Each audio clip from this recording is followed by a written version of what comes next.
ईशा विश्ववेदारिषो अर्चनेमि स्वस्तिनो बृहस्पतिर्दधातु ॐ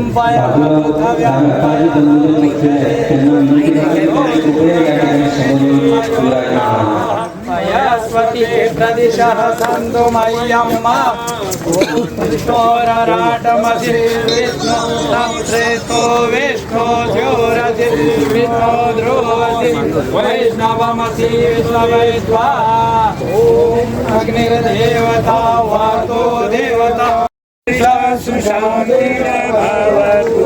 बोले गौ माता की जय। जय श्रीराम। जय श्रीराम। स्थान ग्रहण करावं अशी मी त्यांना विनंती करतो। प्रमुख अतिथी म्हणून चिखली येथील श्रीकृष्णदास वारकरी शिक्षण संस्था पेठच्या हरिभक्त अशी मी त्यांना विनंती करतो। विशेष उपस्थितीमध्ये शांतिकुंज हरिद्वार येथील हरिभक्त परायण रामेश्वर महाराज नीलखंड स्वागत करण्यासाठी बालाजी मंदिर संस्थानचे विश्वस्त डॉक्टर कीर्तनाने प्रवचनाने रामेश्वर महाराज नीलखंड यांचे स्वागत डॉक्टर नंदकुमार उमाळकर यांच्या हस्ते या ठिकाणी संपन्न होत आहे।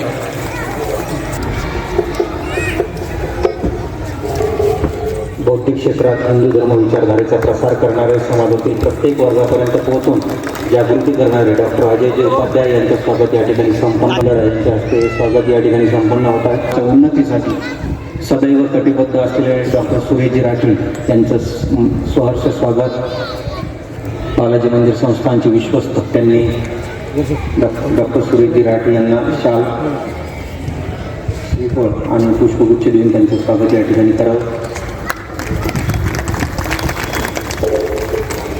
लक्ष्मी नाही तर ते धर्मरक्षणाची दुर्गा आहे हे सिद्ध करणाऱ्या महिलांच्या धर्मजागृतीसाठी समर्पित असलेल्या साध्वी त्रिवेणीजी देशमुख यांचं स्वागत करण्यासाठी मी जयश्रीताई कलमंडल दीदी एका साईडला उभा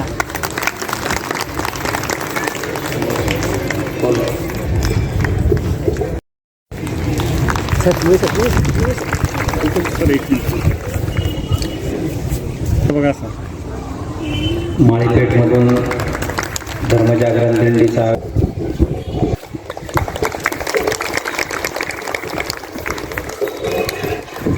हिंदू समाज हा आमच्यासाठी आपल्या सर्व सण या ठिकाणी उपस्थित माता भगिनी बंधुजन यांचं शब्द सुमनांनी मी हार्दिक स्वागत करतो। कार्यक्रमाच्या पुढच्या करण्यात त्या अगोदर मी मान्यवरांना विनंती आणि देशभक्तीपर गीत या ठिकाणी सादर करत आहेत। मी त्यांना विनंती करतो की गीत सादर या ठिकाणी करा।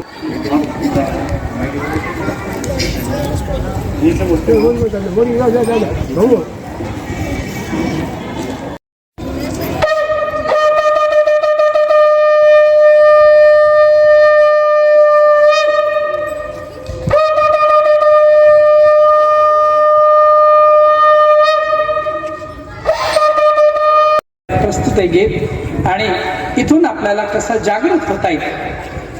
आज दांव पर लगा देश का स्वाभिमान सेनानी और पड़ा सोया तू कैसे जाग वीर बलिदानी सोया जाग वीर बलिदानी सोया जाग वीर बलिदानी। आज दांव पर लगा देश का स्वाभिमान सेनानी और पड़ा सोया तू कैसे जाग वीर बलिदानी सोया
छत्रपती शिवाजी महाराज की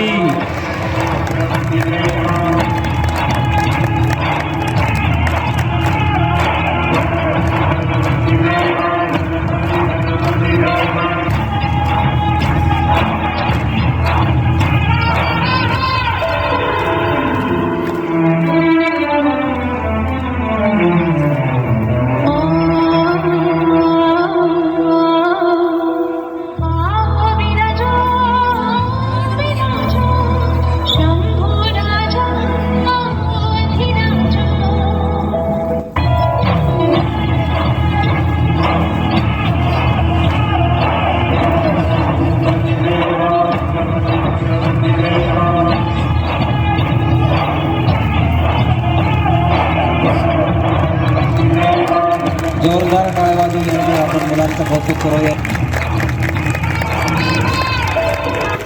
छत्रपती संभाजी महाराज की.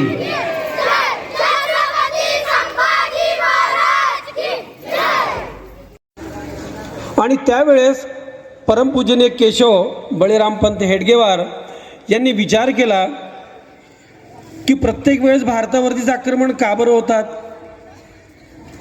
यवन येतात, मुघल येतात, डच येतात, फ्रेंच येतात, पोर्तुगीज येतात, ब्रिटिश येतात, आदिलशाही कुतुबशाह का बरं लुटण्याचा प्रयत्न करतात आणि प्रत्येक वेळेस आपण परास्त का बरं होतो. तर त्यांच्या असं लक्षात आलं की आपला हा समाज विखुरलेला आहे. या संपूर्ण समाजाला संघटित करणे हे अत्यंत अवघड कार्य मानलं जायचं. 4 लोक एकत्र येत नव्हते आणि आलेच तर 5वा त्यांच्या खांद्यावरती असायचा. अशी त्या दूर दूर करत गेले आणि लोकांना भीती दाखवत गेले की बा हे संघाचे लोक बघा काहीतरी करतील काहीतरी.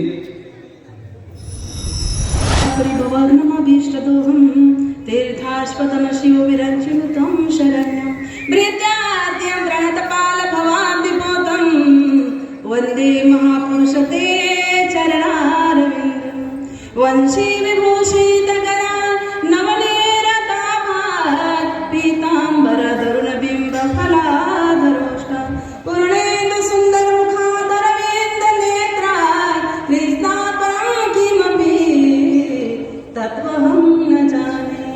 विदर्भ देशे च वरोडि ग्रामेण सोनाई मातृंच पितृंच विक्रमः परमहंसेन स्वरूपधारयन् नमामि तेजस्वी चरणारविन्दम्. आपल्या विदर्भ प्रांतांतर्गत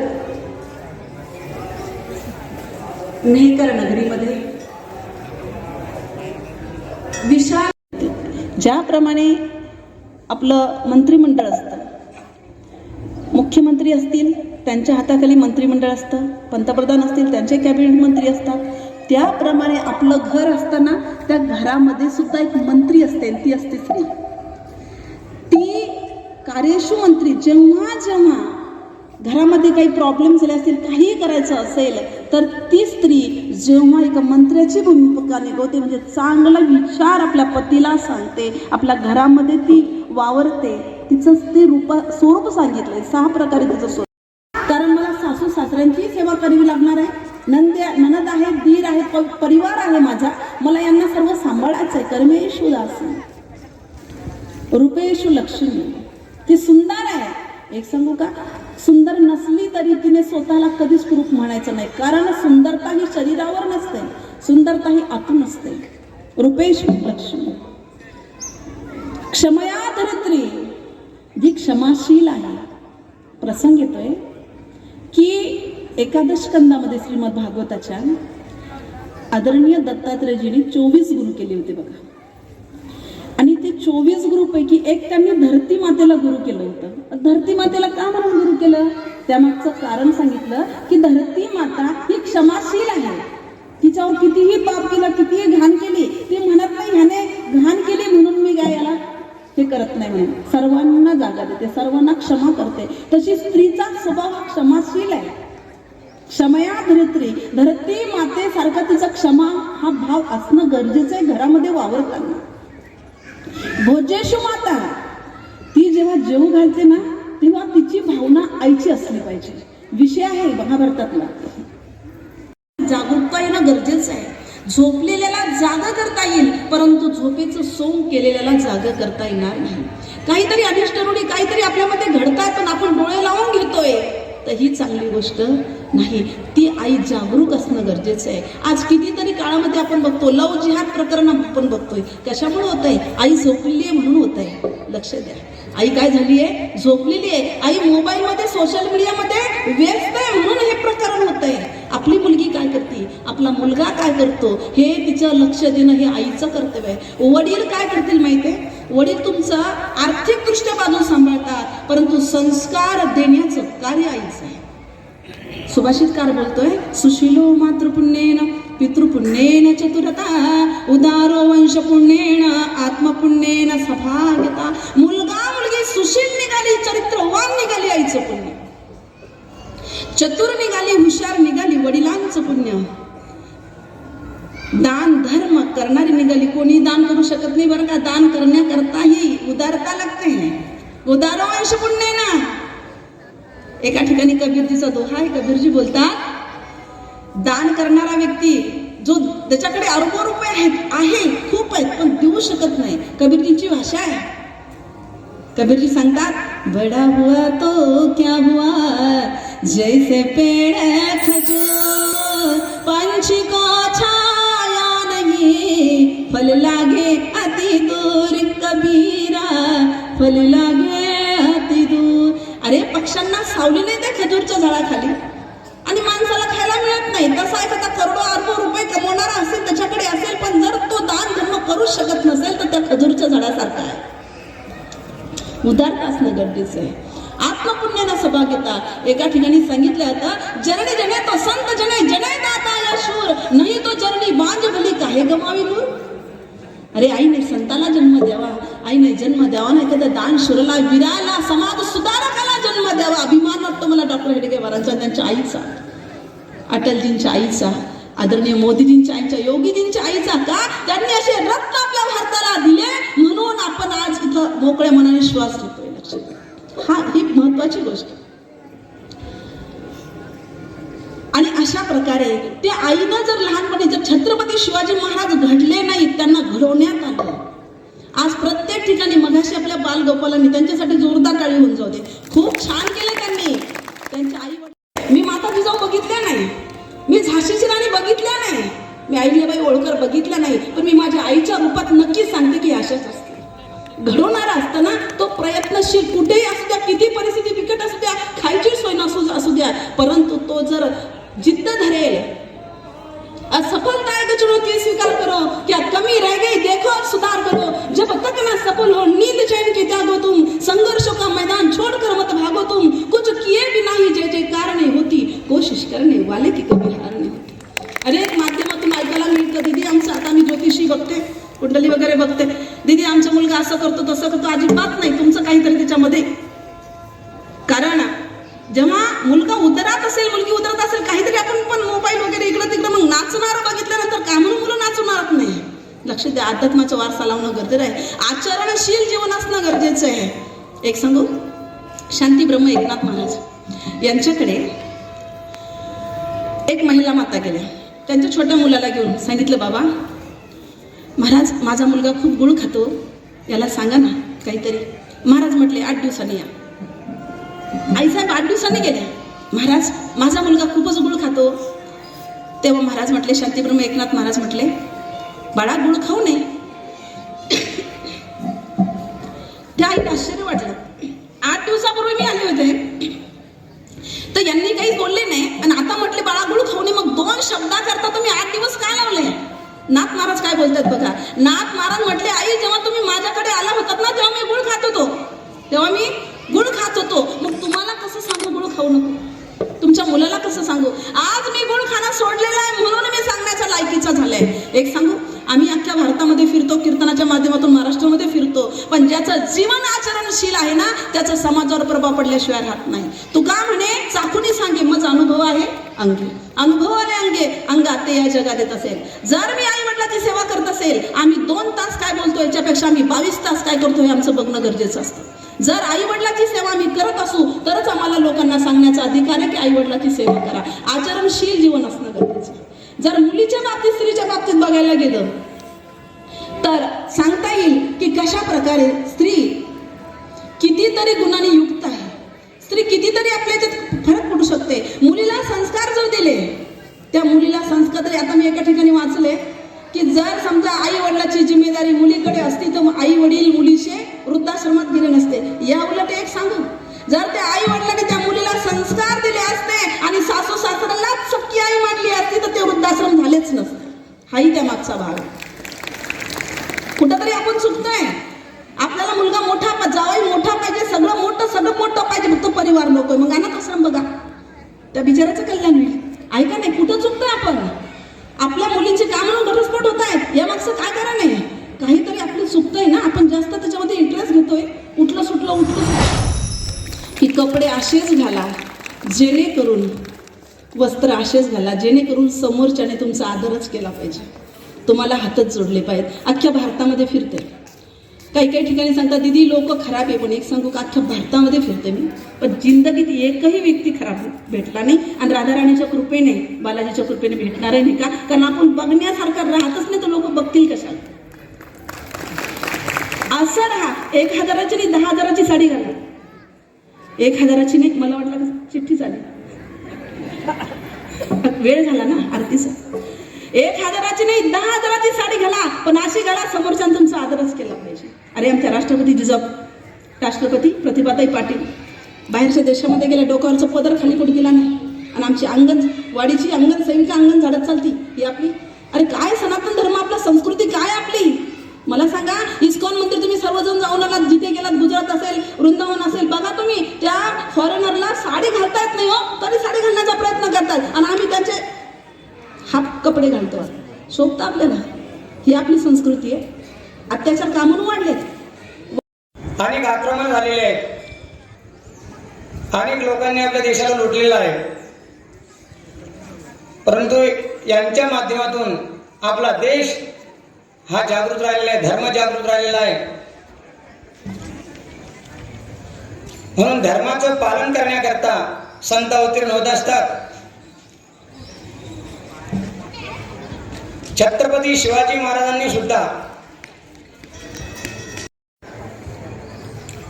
आणि छत्रपती शिवाजी महाराजांसारखे घराघरामध्ये जन्माला आलेले पाहिजे. प्रत्येक जण म्हणतो की राजे तुम्ही जन्माला या, परंतु आमच्या घरात नाही, दुसऱ्याच्या घरामध्ये.